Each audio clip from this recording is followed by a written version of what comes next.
What's up mga kameme? Today is January 1, 2023 at ayun na nga, meron akong naisip na unang sorpresa dito sa kapatid kong bangad na laging pinapasakit yung ulo ko araw-araw.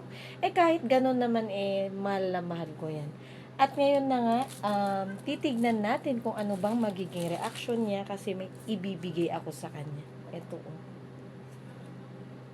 bibigay ko sa kanya. Gutom na ako mga kameme, nung oras na.